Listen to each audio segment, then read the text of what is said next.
लेकिन उनका शाल उड़ा करके सम्मान करना ये हम समझते हैं कि उचित नहीं है, ये ज्यादा है, क्योंकि उन्होंने भी दोष किया है, गलती उनकी भी है, उनको अपनी जाति नहीं छुपाना चाहिए था।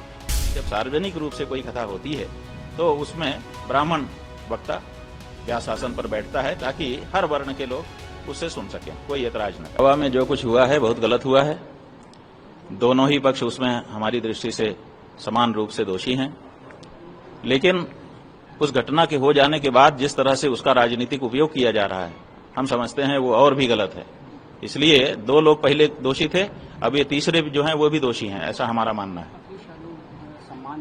हाँ ठीक है, किस बात का सम्मान? वो लोग अपनी जाति छुपा करके वहां गए, ऐसा वहां के लोग कह रहे हैं। तो जाति को छुपा करके जाना धोखा देना है।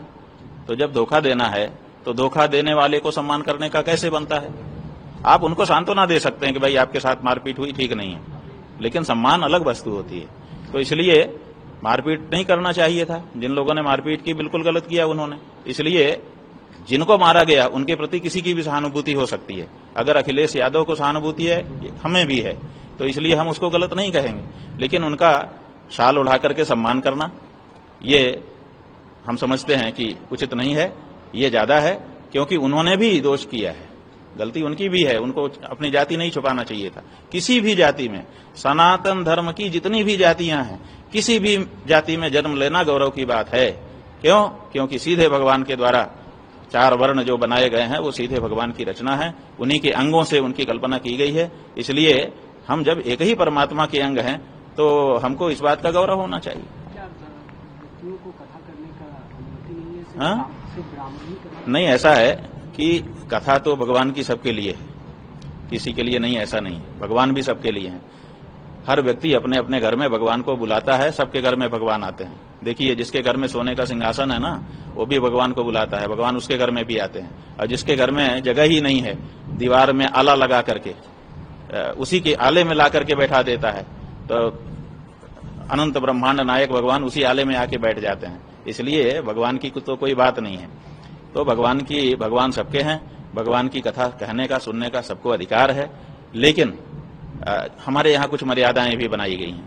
तो उन मर्यादाओं में यह है कि जब सार्वजनिक रूप से कोई कथा होती है तो उसमें ब्राह्मण वक्ता व्यासासन पर बैठता है ताकि हर वर्ण के लोग उससे सुन सकें, कोई ऐतराज न करें। ज्यादातर विरोध इसलिए भी है क्योंकि वो पहले बहुत कथा करते थे।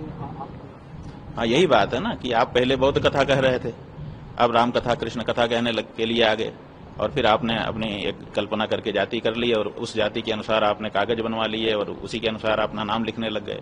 तो ये जो है, इससे पता चलता है कि वो जो व्यक्ति हैं वो जिस जाति के हैं उस जाति में अपने को गौरव महसूस नहीं कर रहे हैं, इसीलिए वो अपने आरोपित जाति, एक दूसरी जाति बना करके आए हुए हैं।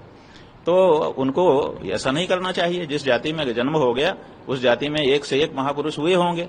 अपनी जाति के महापुरुषों का आदर्श ध्यान में रखते हुए उनको अपनी जाति पर गौरव रखना चाहिए और उस जाति को किसी से भी कम नहीं समझना चाहिए।